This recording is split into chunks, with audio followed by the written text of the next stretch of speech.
Programme में हम हालिया पाक भारत अस्करी तनाव और 10 मई को पाकिस्तान की जानिब से भरपूर जवाब दिए जाने के अमल के उस एक्सक्लूसिव एंगल की बात करेंगे जो कि इससे पहले मीडिया पर डिस्कस नहीं हुआ, और वो एक ऐसे डिजिटल हथियार से मुतल्लिक है जिसके बारे में ये दावा किया जा रहा है कि इसको पहली बार किसी अस्करी इंगेजमेंट में इस्तेमाल किया गया है। ये हम जानते हैं कि पाक फ़ज़ाइया की रिवायती जंग में 6-0 की बरतरी भारत के ऊपर जो है वो तो वाज़े तौर पर हमें नज़र आई, और साथ ही बड़े पैमाने पर साइबर हमलों के ज़रिए अहम भारतीय अस्करी तनसीबात, रिडार्स और डेटा को न सिर्फ हैक किया गया बल्कि उनको वक्ती तौर पर गैर फ़ाल भी बना दिया गया। ताहम 10 मई को पाकिस्तान की जानिब से ओपन सोर्स इंटेलिजेंस अटैक यानी कि ओसेंट का हथियार भी भारत के खिलाफ बड़ी कामयाबी के साथ इस्तेमाल किया गया। अब ये है क्या? डिजिटल इंफॉर्मेशन और साइबर स्पेस टूल्स का एक हाइब्रिड है, और जिसके ज़रिए दुश्मन या किसी मखसूस शख्स और इदारे के बारे में पहले तमाम मालूमात मुख्तलिफ ओपन डोमेन से इकट्ठी की जाती हैं और फिर उन मालूमात को इंटेलिजेंस बेस्ड इंफॉर्मेशन की शक्ल देकर अपने टारगेट के खिलाफ इस्तेमाल किया जाता है। और आसान अल्फाज में अगर मैं आपको मिसाल देकर समझाऊं तो पाकिस्तान, मिसाल के तौर पर पाकिस्तान की जानिब से एरियल सर्वेलेंस के ज़रिए भारतीय फ़ौजी तनसीबात की CCTV फुटेज को पहले हैक करना और फिर उसी हैक की गई फुटेज को साइबर हमले के ज़रिए भारतीय तनसीबात पर लगे कैमरों पर चला देना। यानी भारत को ये पता नहीं चला कि उसकी अस्करी तनसीबात जो हैं उनके कैमरे न सिर्फ हैक हो चुके हैं बल्कि उन पर जो नज़र आने वाला मंजर है या रिकॉर्डेड जो फुटेज चल रही है वो रिकॉर्डेड है, और उनको ऐसा लगा कि ये रियल टाइम फुटेज उनको नज़र आ रही है, जबकि इस दौरान पाकिस्तान अपने हमले की कार्रवाई मुकम्मल कर चुका था। अब ओसेंट कितना मौसर हथियार है और ये कैसे काम करता है, पाकिस्तान ने भारत के खिलाफ इसको किस तरीके से इस्तेमाल किया साइबर वॉरफेयर में, और ये कितनी कामयाबी हासिल कर चुका है, इस हवाले से गुफ्तगू करने के लिए हमारे साथ मौजूद हैं अयाब अहमद जो कि डिजिटल मीडिया एक्सपर्ट हैं। अस्सलाम वालेकुम अयाब। वालेकुम सलाम जी। बहुत शुक्रिया जी, आपने वक्त निकाला। सबसे पहले तो ये बताइए कि ओपन सोर्स इंटेलिजेंस अटैक जो है इसके बारे में कुछ मालूमात तो हमने जो इकट्ठी की वो हमने नाजरीन के सामने रख दी। आप हमें इसके हवाले से इब्तदाई तौर पर क्या बता सकते हैं, ये किस तरह से काम करता है और पाकिस्तान ने इसके हवाले से किस तरह से कामयाबी हासिल की साइबर वॉर फ्रंट या साइबर वॉरफेयर के तनाजुर में? देखिए जी, मैं इस पे सबसे पहले तो ये बताता चलूँ कि ये जो साइबर अटैक्स या ओपन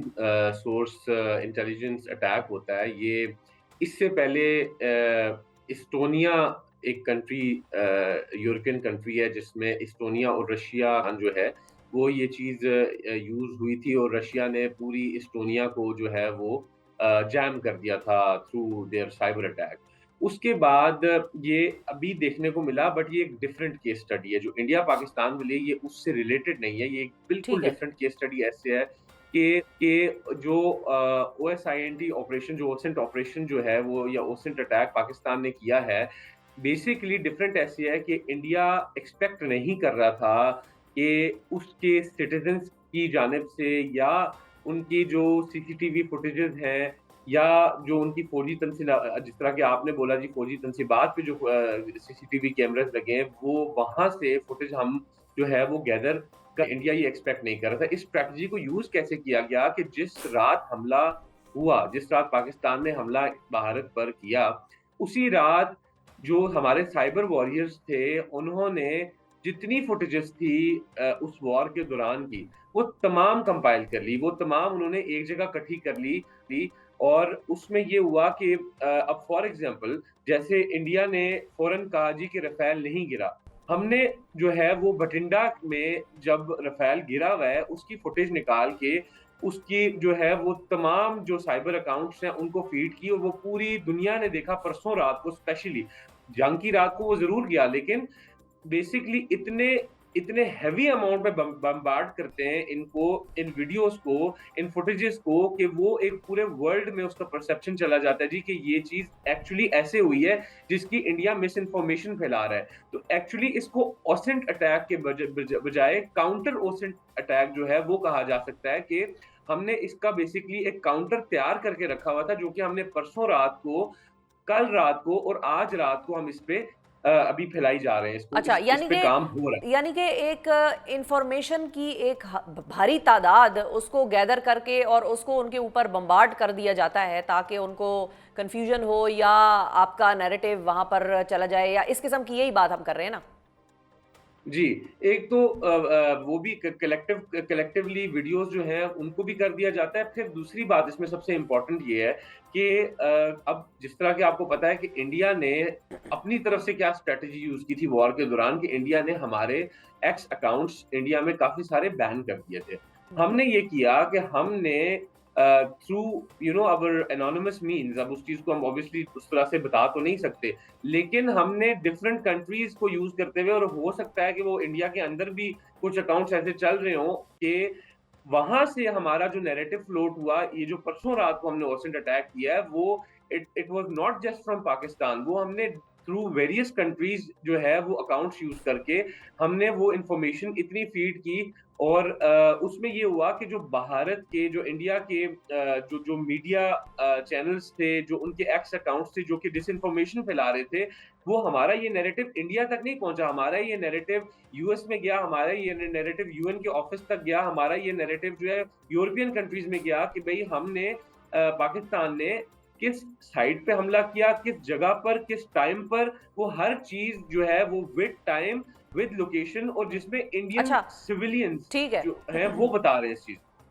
ठीक है। अच्छा, अब ये बताइए कि हमने तो ओसेंट अटैक जो है वो इस्तेमाल कर लिया और हमने अपना जो एक ऑब्जेक्टिव रखा था वो हमने उससे अचीव कर लिया, और अब इंडिया को भी पता चल गया है कि पाकिस्तान ने ये ओएसआईएनटी टेक्नोलॉजी या अटैक जो है इस नौइयत का इस्तेमाल किया है। अब व्हाट नेक्स्ट, मतलब अब इंडिया इसके लिए खुद को आगे के लिए तैयार कर लेगा, क्योंकि ये उसकी एक वीकनेस थी जो उधर से स्पॉट हो गई, और हमारा अटैक जब साबित हो गया कि भाई हमने उधर अटैक कर लिया और हमारा ऑब्जेक्टिव पूरा हो गया, तो अब इंडिया इसके लिए अपना काम शुरू कर देगा। अब हम इसको या इस कैपेबिलिटी, इस कैपेसिटी को अपनी किस तरह से और इन्हांस करेंगे, और ताकि आगे आने वाले वक्तों में इंडिया फिर उसका तोड़ ना कर सके जब हम उसको अप्लाई करेंगे इंडिया के ऊपर। देखिए, इसमें सबसे इम्पोर्टेंट बात तो ये है कि इंडिया ने जंग की रात को भी, उससे नेक्स्ट डे भी, और कल रात को भी इंडिया ने बहुत कोशिश की कि वो इस साइबर अटैक का काउंटर कर सके, बट वो काउंटर नहीं कर सका। उनके जो है वो काफ़ी सारे अकाउंट्स जो हैं वो ट्वीट करते रहे कि आज रात जो है वो पाकिस्तान पे अटैक करेंगे। ये कल रात की बात है कि पाकिस्तानियों आज सोना नहीं, ये वो इस तरह की ट्वीट्स आई, बट फुटेजेस के साथ, प्रूफ्स के साथ इंडिया कुछ नहीं कर सका। दूसरी सबसे इम्पोर्टेंट चीज़ जो मैं बताना चाहूँगा कि इसकी हमारे एंड से जो अब स्ट्रैटेजी पाकिस्तान के एंड से होनी चाहिए, जो कि एक अवेयरनेस मैसेज भी है, कि अब मोदी ने, आपने देखा होगा कि उसने स्पीच में ये कहा कि नौजवानों आगे बढ़ो, नहीं तो मेरी गोली भी है। तो इसमें अवेयरनेस का मैसेज साथ-साथ ये है कि हम लोग जिस तरह से जंग में यूनाइटेड थे, हम लोग ने जिस तरह यूनाइटेड होकर सोशल मीडिया के ऊपर या साइबर वॉरफेयर के अंदर अपना एक बहुत अहम रोल अदा किया है पूरी कौम ने, सही तो है। इसी तरह हमने रहना है। अच्छा, अब ये बताइए आप फाइनली कि इस अब ये एक टेक्नोलॉजी तो आ गई, अब इसकी मजीद फर्दर किस किस्म की आप इनोवेशंस देख रहे हैं आगे आने वाले वक्तों में, ये और किस किस तरीके से कहाँ कहाँ इस्तेमाल हो सकता है? देखिए, ये तो बेसिकली अब ये तो बड़ा एक सिंपल सा जो है ना वो एक अटैक था, ओसेंट अटैक हो गया, या आपकी साइबर अटैक, जिस तरह से हमने पाकिस्तान ने जो है वो उनके हाइड्रो जो प्रोजेक्ट्स थे उनको हैक किया, 70% जो है वो हैक कर लिए। इसके अलावा अब जो नेक्स्ट फेजेज़ हैं वो आपका जो फाइनेंशियल ट्रांज़ैक्शंस वाला सिस्टम होता है वो, आपकी जो गवर्नमेंट की वेबसाइट्स होती हैं, गवर्नमेंट के हैंडल्स होते हैं वो, और इसके अलावा जो अहम तनसीबात होती हैं जो कि थ्रू दिस इंटरनेट और साइबर ऑपरेट कर रही होती हैं, वो जो है ना वो निशाना बनाई जा सकती हैं बहुत easily through the cyber hackers and cyber warriors. तो उस चीज़ पे जो है वो अब एक्सपेक्टेड है कि हम भी उस साइड पे जा सकते हैं और उनकी तरफ से काउंटर भी एक्सपेक्ट कर सकते हैं। बट आगे जो है आने वाली मेजर चीज़ जो हमने पिछली केस स्टडीज़ में भी देखा हुआ है कि जो फाइनेंशियल ट्रांज़ैक्शंस हैं सबसे बाद में जाकर फिर उनको अटैक किया जाता है through engaging these cyber hackers. बहुत शुक्रिया अदा करेंगे अयाब अहमद साहब, आपने वक्त निकाला प्रोग्राम के लिए। अयाब अहमद ने बड़े डिटेल और तफसील से ये आगाह किया, लोगों को बताया, हमें समझाया कि ओसेंट अटैक्स या ओसेंट वॉरफेयर जो है वो टेक्नोलॉजिकल एडवांसमेंट में कहाँ तक हम पहुँच गए हैं, कि किस तरीके से अब ये वाली जो एक साइबर वॉरफेयर है वो खेली जाती है। असल गेम यहाँ पर भी होती है, ये नहीं है कि सिर्फ ज़मीनी या फ़ज़ाई है। हैकर्स होते हैं और दुश्मन की जो भी जिस किस्म की तनसीबात हैं, या जिस तरह से हमने आपको इब्तदाइया में एक्सप्लेन किया एग्जाम्पल देके, तो उस किस्म की आने वाले वक्तों में अब मज़ीद ये टेक्नोलॉजी कहाँ जाती है, कहाँ तक पहुँचती है, और हम आने वाले वक्तों में और किस किस्म की टर्मिनोलॉजी सुनते हैं साइबर वॉरफेयर के हवाले से,